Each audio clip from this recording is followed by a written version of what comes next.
Documento 196. A fé de Jesus. Jesus possuía uma fé sublime e de todo o coração em Deus.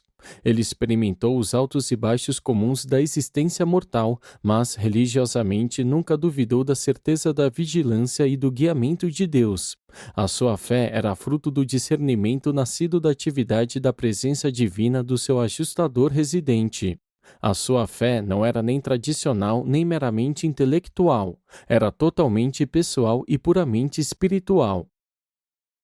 O Jesus humano via Deus como sendo santo, justo e grande, assim como verdadeiro, belo e bom.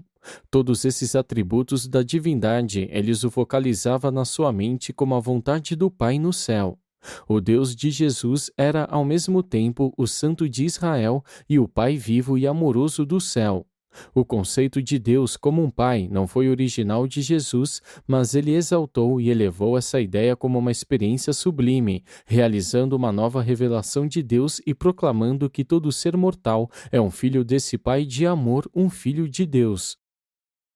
Jesus não se apegou à fé em Deus como faria uma alma que se debate em luta contra o universo ou que se agarra à luta de morte contra um mundo hostil e pecaminoso. Ele não recorreu à fé meramente como uma consolação em meio a dificuldades ou como um conforto em meio à ameaça do desespero. A fé não era apenas uma compensação ilusória para as realidades desagradáveis e os sofrimentos da vida.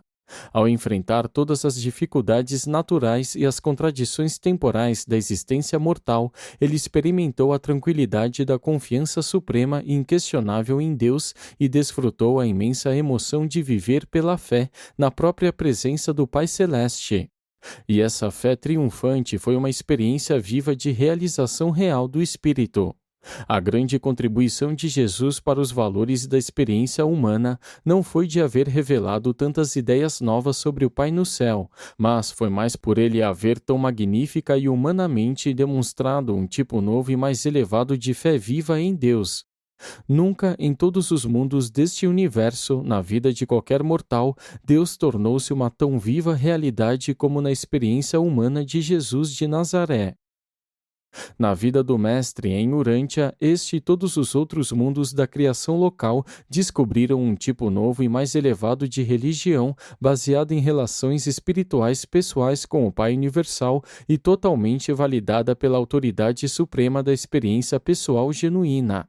Essa fé viva de Jesus era mais do que uma reflexão intelectual e não era uma meditação mística.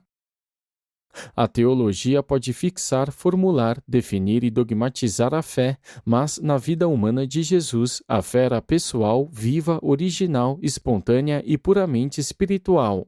Essa fé não era uma reverência à tradição, nem uma mera crença intelectual que lhe mantinha como um credo sagrado, era mais uma experiência sublime e uma convicção profunda mantendo-o em segurança.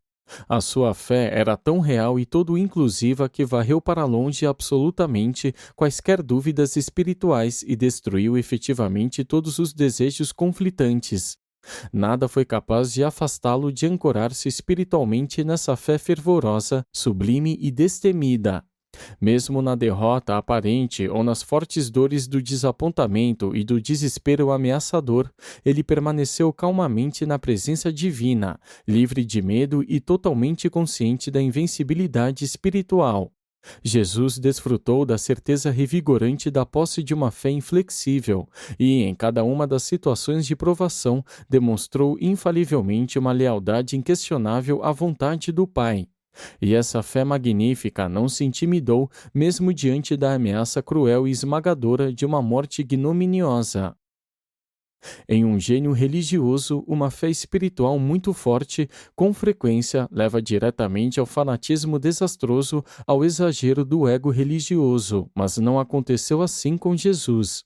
Ele não foi afetado desfavoravelmente na sua vida prática pela sua extraordinária fé e pela realização espiritual, porque essa exaltação espiritual era uma expressão totalmente inconsciente e espontânea na sua alma, na sua experiência pessoal com Deus. A fé espiritual ardente e indomável de Jesus nunca se tornou fanática, pois nunca chegou a afetar os seus julgamentos intelectuais equilibrados a respeito dos valores correspondentes das situações sociais, econômicas e morais, práticas e comuns da vida. O Filho do Homem foi uma personalidade humana esplendidamente unificada. Foi um ser divino perfeitamente dotado, e era também magnificamente coordenado como combinação de ser humano e divino, funcionando na Terra como uma personalidade única.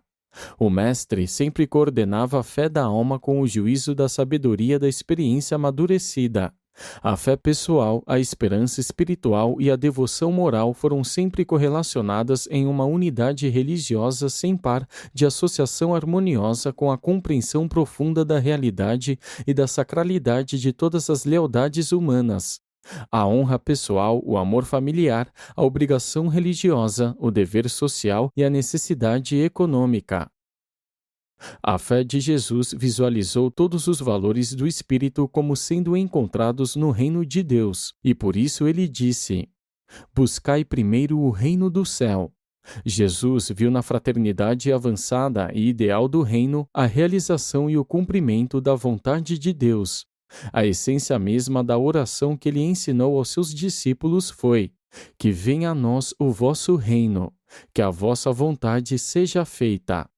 E assim, tendo concebido o reino como consistindo na vontade de Deus, ele devotou-se à causa da sua realização com um autoesquecimento espantoso e um entusiasmo incontido. Mas, durante toda a sua intensa missão e na sua vida extraordinária, a fúria do fanático nunca esteve presente, nem a insignificância de fachada do egotista religioso. A vida inteira do Mestre foi condicionada consistentemente por essa fé viva, por essa experiência religiosa sublime. Essa atitude espiritual dominou totalmente o seu pensamento e o seu sentimento, a sua crença e a sua oração, o seu ensinamento e a sua pregação. Essa fé pessoal de um filho, na certeza e na segurança do guiamento e da proteção do Pai Celeste, conferiu à sua vida única um dom profundo de realidade espiritual. E ainda, a despeito dessa profunda consciência de relação íntima com a divindade, esse Galileu de Deus, quando era chamado de bom mestre, imediatamente dizia: Por que me chamais de bom? Quando nós nos defrontamos com um autoesquecimento tão esplêndido, começamos a compreender como o Pai Universal achou possível manifestar tão plenamente a si próprio nele e revelar-se por meio dele aos mortais dos reinos. Jesus levou a Deus, como homem deste reino, a maior de todas as oferendas, a consagração e a dedicação da sua própria vontade ao serviço majestoso de fazer a vontade divina. Jesus sempre interpretou e de um modo consistente a religião nos termos totais da vontade do Pai.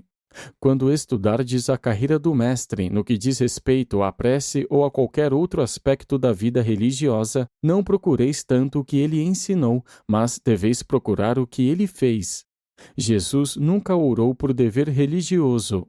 Para ele, a prece foi uma expressão sincera da atitude espiritual, uma declaração de lealdade da alma, uma demonstração da devoção pessoal, uma expressão da gratidão, um modo de evitar a tensão emocional, uma prevenção para os conflitos, uma exaltação intelectiva, um enobrecimento do desejo, uma demonstração da decisão moral, um enriquecimento do pensamento, um revigoramento das inclinações mais elevadas, uma consagração do impulso, um esclarecimento de pontos de vista, uma declaração de fé, uma rendição transcendental da vontade, uma afirmação sublime de confiança, uma revelação de coragem, uma proclamação da descoberta, uma confissão de devoção suprema, uma validação da consagração, uma técnica de ajustamento das dificuldades e uma mobilização poderosa dos poderes combinados da alma para suportar todas as tendências humanas de egoísmo, mal e pecado.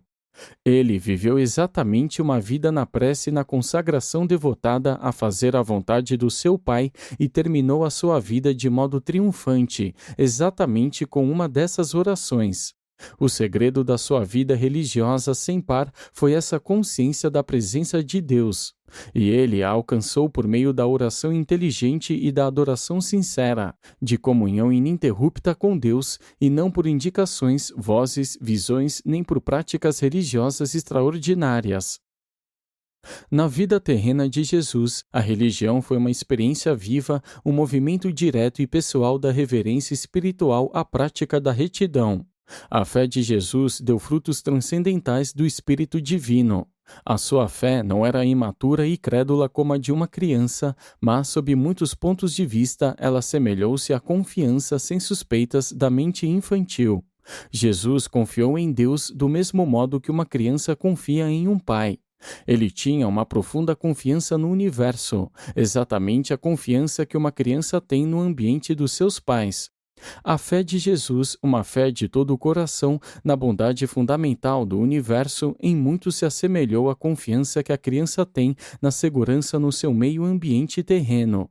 Ele dependeu do Pai Celeste, tal uma criança se apoia no seu pai terreno, e a sua fé fervorosa nunca nem por um momento duvidou da certeza de que o Pai Celeste velava por ele. Ele não se perturbava seriamente com temores, dúvidas e ceticismos. A descrença não inibiu a expressão livre e original da sua vida. Ele combinou a coragem sólida e inteligente de um homem amadurecido com o otimismo sincero e crente de uma criança confiante. A sua fé cresceu, alcançando um nível tão elevado de confiança que era desprovida de temores. A fé de Jesus atingiu a pureza da confiança de uma criança. A sua fé foi tão absoluta e desprovida de dúvidas que se fez sensível ao encanto do contato com os companheiros e às maravilhas do universo. O seu senso de dependência do divino foi tão completo e tão confiante que trouxe a alegria e a certeza de uma segurança pessoal absoluta. Não houve nada de hesitante e simulado na sua experiência religiosa. Nessa inteligência gigantesca de um homem adulto, a fé da criança reinou suprema em todas as questões relacionadas à consciência religiosa. Não é estranho que uma vez ele haja dito: "Se não vos tornardes como crianças pequenas, não entrareis no reino." Não obstante a fé de Jesus ser como a de uma criança, não era infantil em nenhum sentido. Jesus não exige que os seus discípulos acreditem nele, mas que eles acreditem junto com ele, que acreditem na realidade do amor de Deus e com toda a confiança que aceitem a certeza da segurança da filiação ao Pai Celeste. O Mestre deseja que todos os seus seguidores compartilhem totalmente da sua fé transcendente. Jesus, de um modo muito tocante, desafiou os seus seguidores não apenas a acreditarem naquilo em que ele acreditava, mas também a acreditarem como ele acreditava. Esta é a significação plena da sua única e suprema exigência: siga-me. A vida terrena de Jesus foi devotada a um grande propósito: fazer a vontade do Pai, viver a vida humana religiosamente e pela fé. A fé de Jesus foi confiante como a de uma criança, mas sem a menor presunção. Ele tomou decisões firmes e viris, enfrentou corajosamente múltiplas decepções, com resolução suplantou dificuldades extraordinárias e cumpriu de modo inabalável os rudes requisitos do dever. Foi necessária uma vontade forte e uma confiança firme para acreditar no que Jesus acreditava e como ele acreditava. 1. Jesus, o homem. A devoção de Jesus à vontade do Pai e ao serviço do homem representou mais do que a decisão mortal e a determinação humana. Foi uma consagração de todo o seu coração à outorga de um amor sem reservas. Não importa quão grande seja o fato da soberania de Micael, vós não deveis privar os homens do Jesus humano. O Mestre ascendeu ao alto como um homem tanto quanto um Deus. Ele pertence aos homens, e os homens pertencem a ele. Que pena que a própria religião fosse ser tão mal interpretada a ponto de esconder dos mortais atribulados o Jesus humano. Que as discussões sobre a humanidade ou sobre a divindade do Cristo não obscureçam a verdade salvadora de que Jesus de Nazaré foi um homem religioso que, pela fé, chegou a conhecer e a fazer a vontade de Deus. Ele foi o homem mais religioso que já viveu em Urântia. Os tempos amadureceram o suficiente a ponto de se poder constatar a ressurreição simbólica do Jesus humano saindo do seu túmulo dentre as tradições teológicas e os dogmas religiosos de 19 séculos. Jesus de Nazaré não deve mais ser sacrificado nem mesmo ao conceito esplêndido do Cristo glorificado. Que serviço transcendente seria prestado se, por intermédio dessa revelação, o Filho do Homem fosse retirado do túmulo da teologia tradicional para ser apresentado como Jesus vivo à Igreja que leva o seu nome e para todas as outras religiões?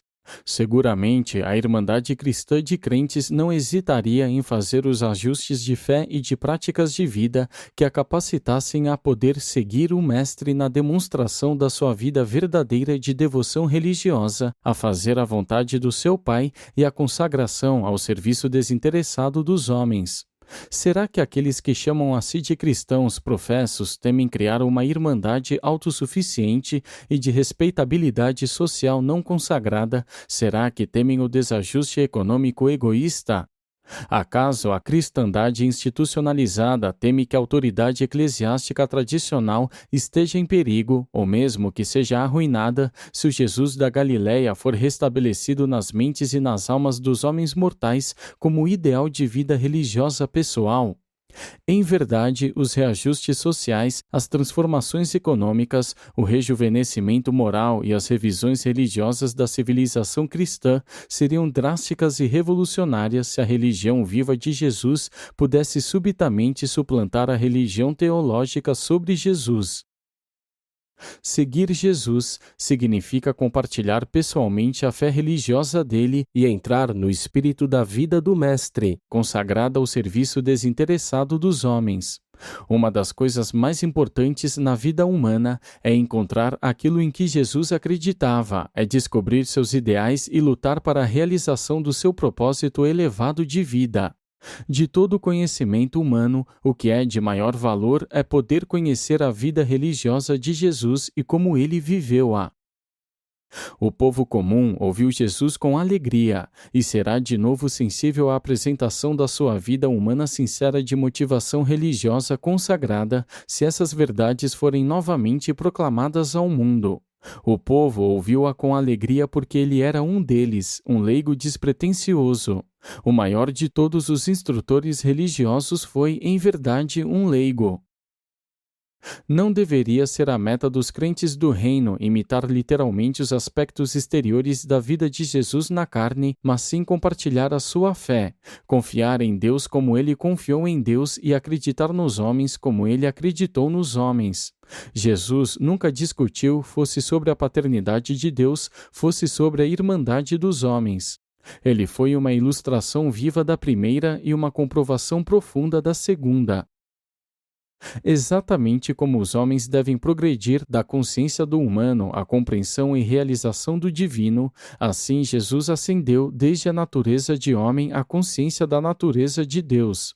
E o Mestre fez essa grande ascensão do humano ao divino por meio da realização conjunta da fé do seu intelecto mortal e dos seus atos do seu ajustador residente. A compreensão factual do alcançar da totalidade da divindade, ao mesmo tempo plenamente consciente da realidade da sua humanidade, foi acompanhada de 7 estágios de consciência da fé de divinização progressiva. Esses estágios de autorrealização progressiva ficaram marcados pelos acontecimentos extraordinários seguintes na experiência de auto-outorga do Mestre. 1. A chegada do ajustador do pensamento. 2. O mensageiro de Emanuel, que apareceu para ele em Jerusalém quando ele tinha cerca de 12 anos de idade. 3. As manifestações que acompanharam o seu batismo. 4. As experiências no Monte da Transfiguração. 5. A ressurreição moroncial. 6. A ascensão espiritual. 7. O abraço final do Pai do Paraíso, conferindo-lhe a soberania ilimitada do seu universo. 2. A religião de Jesus. Algum dia, uma reforma na Igreja cristã poderá causar um impacto suficientemente profundo de retomada dos ensinamentos religiosos inalterados de Jesus, o Autor, a fonte e a realização da nossa fé.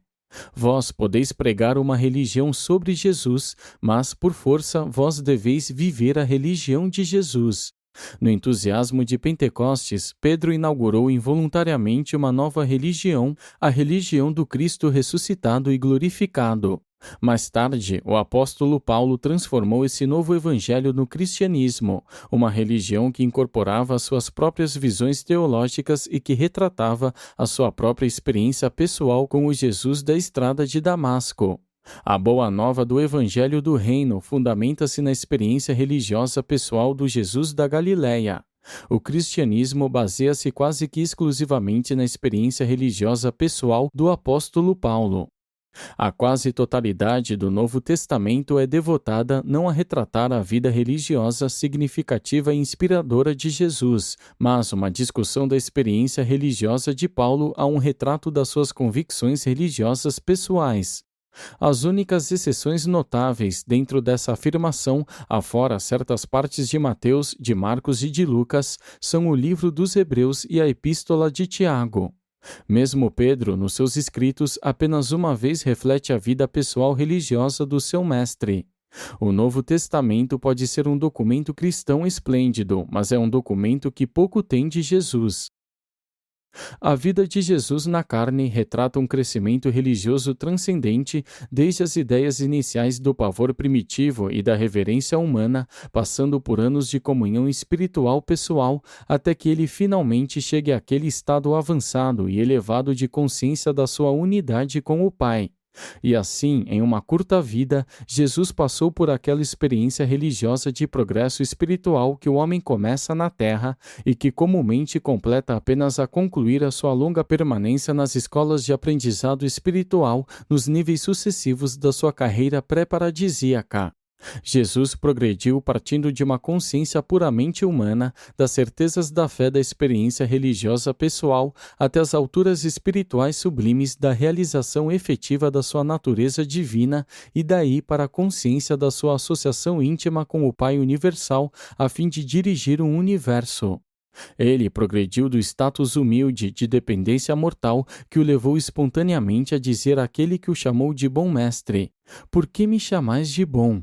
Ninguém é bom a não ser Deus", até aquele estado sublime de consciência da divindade realizada que o levou a exclamar: "Qual dentre vós me sentencia de haver pecado?" E essa ascensão progressiva do humano ao divino foi uma realização exclusivamente mortal. E quando havia alcançado a divindade, assim ele era ainda o mesmo Jesus humano, o Filho do homem, tanto quanto o Filho de Deus. Marcos, Mateus e Lucas guardam alguma coisa do quadro de Jesus humano, lançando-se na luta magnífica para determinar a vontade divina e para cumprir essa vontade. João apresenta um quadro do Jesus triunfante caminhando na terra, na consciência plena da divindade. O grande erro cometido por aqueles que estudaram a vida do Mestre é que alguns o conceberam como inteiramente humano, enquanto outros o consideraram apenas como divino. Durante toda a sua experiência, ele foi em verdade tanto humano quanto divino, como ainda agora o é. Mas o maior erro cometido consta de que, enquanto ficou reconhecido que o Jesus humano possui uma religião, o Jesus divino Cristo transformou-se em uma religião quase que da noite para o dia. O cristianismo de Paulo assegurou a adoração do Cristo divino, mas quase totalmente perdeu de vista o valente Jesus da Galileia humano, que lutou pelo valor da sua fé religiosa pessoal e o heroísmo do seu ajustador residente, que ascendeu do nível inferior da humanidade para tornar-se um com a divindade, transformando-se assim no novo caminho vivo pelo qual todos os mortais podem ascender dessa forma da humanidade à divindade. Os mortais, em todos os estágios de espiritualidade e em todos os mundos, podem encontrar na vida pessoal de Jesus tudo que os fortalecerá e inspirará no seu progresso do nível espiritual mais baixo até os valores divinos mais elevados, do começo ao fim de toda a experiência religiosa pessoal. Na época em que foi escrito o Novo Testamento, os autores não apenas acreditavam muito profundamente na divindade do Cristo ressuscitado, como também acreditavam devota e sinceramente no seu retorno imediato à Terra para consumar o reino celeste. Esta fé fortalecida no retorno imediato do Senhor teve muito a ver com a tendência de omitir nos registros aquelas referências que retratavam as experiências e os atributos puramente humanos do Mestre. Todo o movimento cristão teve a tendência de afastar-se do retrato humano de Jesus de Nazaré, orientando-se para a exaltação do Cristo ressuscitado, o Senhor Jesus Cristo glorificado e que em breve retornaria. Jesus fundou a religião da experiência pessoal ao fazer a vontade de Deus e ao servir a irmandade humana. Paulo fundou uma religião na qual o Jesus glorificado tornou-se o objeto da adoração e a irmandade consistiu nos irmãos que eram crentes do Cristo divino. Na dádiva outorgada por Jesus, esses dois conceitos eram potenciais na sua vida divino-humana e, em verdade, é uma pena que os seus seguidores não houvessem conseguido criar uma religião unificada que poderia ter dado um reconhecimento próprio a ambas, a natureza humana e a natureza divina do Mestre, tal como estavam inseparavelmente ligadas na sua vida terrena e tão gloriosamente expostas no Evangelho original do Reino. Vós não ficaríeis nem chocados nem perturbados pelos fortes pronunciamentos de Jesus, e para isso basta que vos lembreis de que ele foi o religioso mais devotado e de todo o seu coração em todo o mundo. Ele era um mortal totalmente consagrado e dedicado sem reservas a fazer a vontade do seu Pai.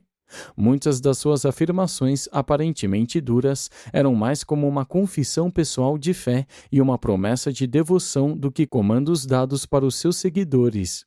E foi essa mesma singularidade de propósito e de devoção não egoísta que o capacitou a efetivar um progresso tão extraordinário na conquista da mente humana em uma vida tão curta. Muitas das suas declarações deveriam ser consideradas como confissões do que ele exigia de si próprio, em vez de uma exigência para todos os seus seguidores. Na sua devoção à causa do reino, Jesus queimou todas as pontes atrás de si. Ele sacrificou tudo o que pudesse ser um obstáculo para a realização da vontade do seu Pai. Jesus abençoava os pobres porque, em geral, eles eram sinceros e pios.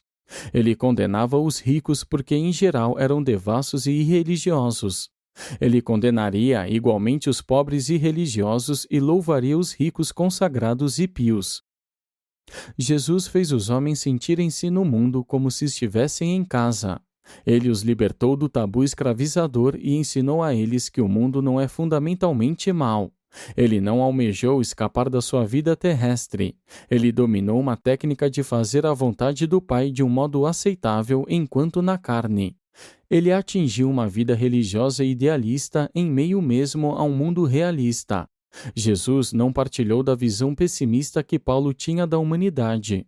O Mestre via os homens como filhos de Deus e anteviu um futuro magnífico e eterno para aqueles que escolhiam sobreviver. Ele não foi um cético moral. Ele via o homem positivamente, não negativamente.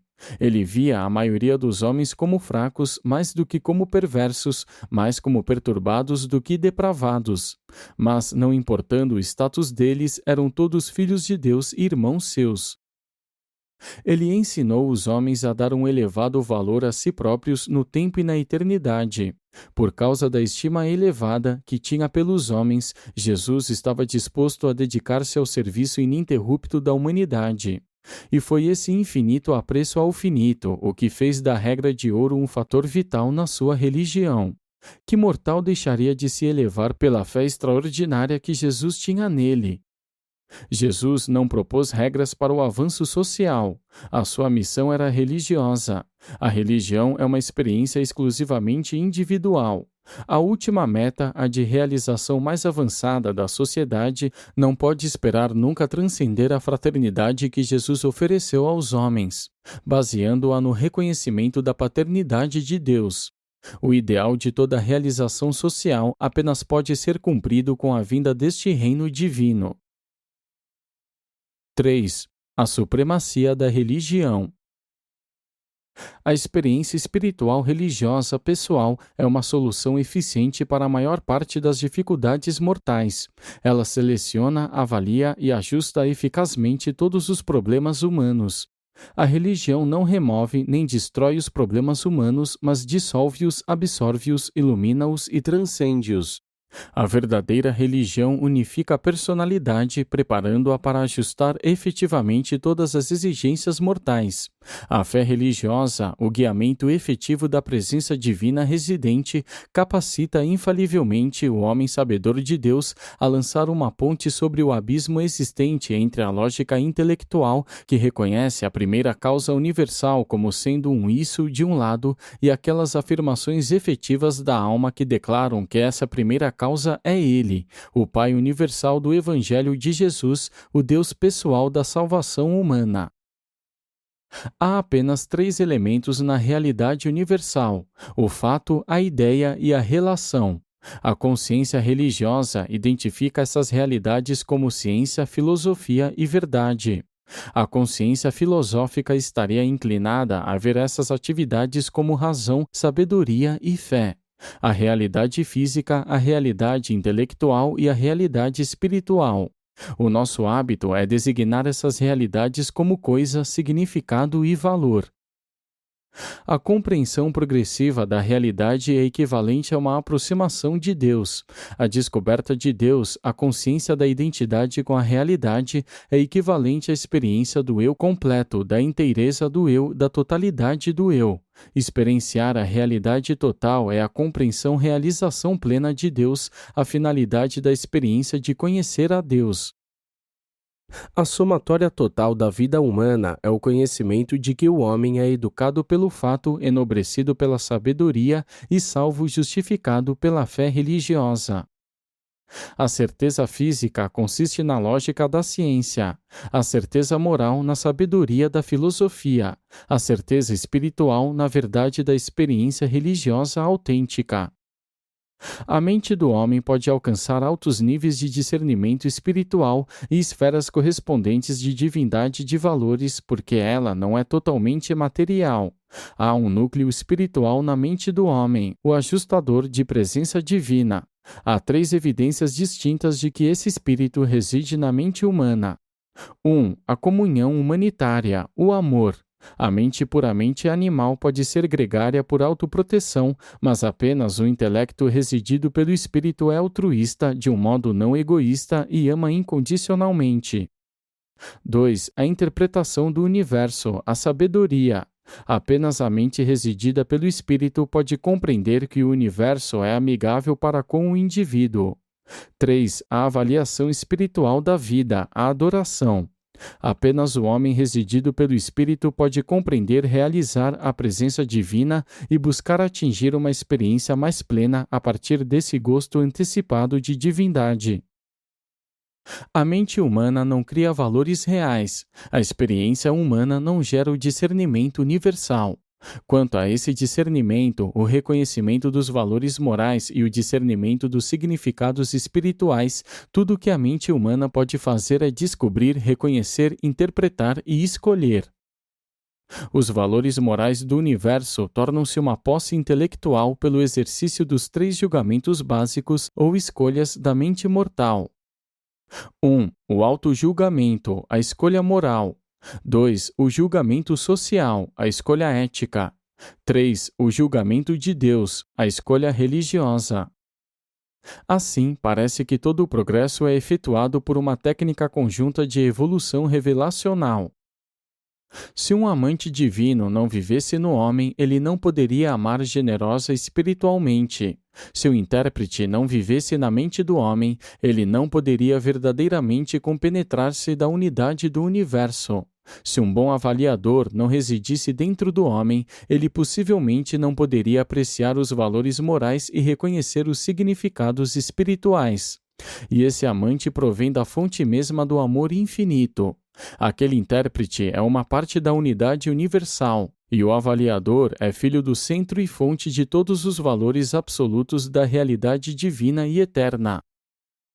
A avaliação moral daquilo que tem um significado religioso, o discernimento espiritual, denota a escolha do indivíduo entre o bem e o mal, a verdade e o erro, o material e o espiritual, o humano e o divino, o tempo e a eternidade.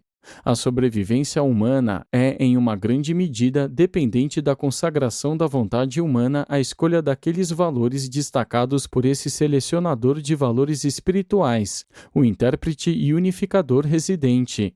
A experiência religiosa pessoal consiste de duas fases: a descoberta na mente humana e a revelação do Espírito Divino residente. Por meio de uma supersofisticação ou como resultado da conduta irreligiosa de pretensos religiosos, um homem ou mesmo uma geração de homens pode escolher suspender os seus esforços para descobrir o Deus que reside neles. Eles podem deixar de progredir e de alcançar a revelação divina. Mas tais atitudes de não progressão espiritual não podem perdurar por muito tempo por causa da presença e da influência do ajustador do pensamento residente. Essa experiência profunda com a realidade do residente divino transcende para sempre a rude técnica materialista das ciências físicas. Vós não podeis colocar a alegria espiritual sob a observação de um microscópio. Vós não podeis pesar o amor em uma balança. Vós não podeis medir os valores morais, nem podeis estimar a qualidade da adoração espiritual. Os hebreus possuíam uma religião de sublimidade moral. Os gregos fizeram evoluir uma religião da beleza. Paulo e os seus confrades fundaram uma religião de fé, de esperança e de caridade. Jesus revelou e exemplificou uma religião de amor. A segurança no amor do Pai, com a alegria e satisfação consequentes de compartilhar esse amor no serviço da fraternidade humana. Toda vez que faz uma escolha moral de reflexão, o homem experiencia imediatamente uma nova invasão divina na sua alma. A escolha moral é parte da religião como motivo de resposta interna às condições externas. E essa religião real não é uma experiência puramente subjetiva. Ela significa o conjunto da subjetividade do indivíduo empenhado em uma resposta significativa e inteligente à objetividade total, o universo e o seu Criador. A experiência extraordinária e transcendente de amar e de ser amado não é apenas uma ilusão psíquica porque é tão puramente subjetiva. A única realidade verdadeiramente divina e objetiva que é associada aos seres mortais, o ajustador do pensamento, funciona para a observação humana aparentemente como um fenômeno exclusivamente subjetivo. O contato do homem com a realidade objetiva mais elevada de Deus dá-se apenas por intermédio da experiência puramente subjetiva de conhecê-lo, de adorá-lo, de realizar a filiação a ele. A verdadeira adoração religiosa não é um monólogo fútil de autoenganação. A adoração é uma comunicação pessoal com o que é divinamente real, com aquilo que é a fonte mesma da realidade. Por intermédio da adoração, o homem aspira a ser melhor e por meio dela, finalmente, ele alcança o melhor. A idealização da verdade, da beleza, da bondade e o serviço prestado a estas não são substitutos para a experiência religiosa genuína, a realidade espiritual. A psicologia e o idealismo não equivalem à realidade religiosa. As projeções feitas pelo intelecto humano podem de fato originar deuses falsos, deuses à imagem do homem, mas a verdadeira consciência de Deus não tem tal origem. A consciência de Deus habita em nós na presença do Espírito residente. Muitos dos sistemas religiosos do homem vêm de formulações do intelecto humano, mas a consciência de Deus não vem necessariamente como uma parte de sistemas grotescos de escravidão religiosa. Deus não é uma mera invenção do idealismo do homem. Ele é a fonte mesma de todos os discernimentos e valores supra-animais. Deus não é uma hipótese formulada para unificar os conceitos humanos da verdade, da beleza e da bondade. Ele é a personalidade de amor de quem se derivam todas essas manifestações do universo. A verdade, a beleza e a bondade no mundo do homem são unificadas pela espiritualidade crescente da experiência dos mortais que ascendem às realidades do paraíso. A unidade na verdade, na beleza e na bondade só pode ser realizada na experiência espiritual da personalidade conhecedora de Deus. A moralidade é o solo pré-existente essencial da consciência pessoal de Deus. É a realização pessoal da presença interna do ajustador. Mas essa moralidade não é nem a fonte da experiência religiosa, nem o discernimento espiritual resultante. A natureza moral é supra-animal, mas é subespiritual. A moralidade é equivalente ao reconhecimento do dever, à compreensão e realização da existência do certo e do errado. A zona moral que se interpõe entre o tipo de mente animal e os tipos humanos de mente, como a moroncial, funciona entre a esfera material e a espiritual de realização da personalidade. A mente evolucionária é capaz de descobrir a lei, a moral e a ética, mas o espírito outorgado, o ajustador residente, revela à mente humana em evolução o provedor da lei, o pai-fonte de tudo o que é verdadeiro, belo e bom. E um homem assim, iluminado, tem uma religião e está espiritualmente equipado para começar a longa e aventurosa busca de Deus. A moralidade não é necessariamente espiritual. Ela pode ser pura e integralmente humana, se bem que a verdadeira religião acentue todos os valores morais, tornando-os mais significativos.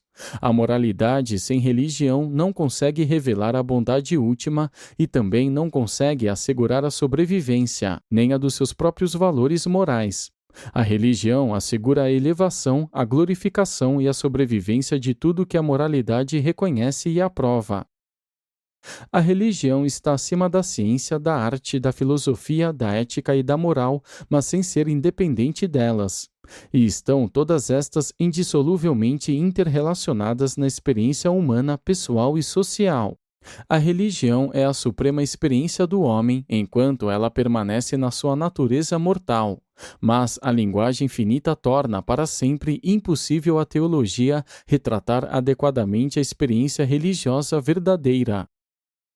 O discernimento religioso possui o poder de transformar a derrota em desejos mais elevados e em novas determinações.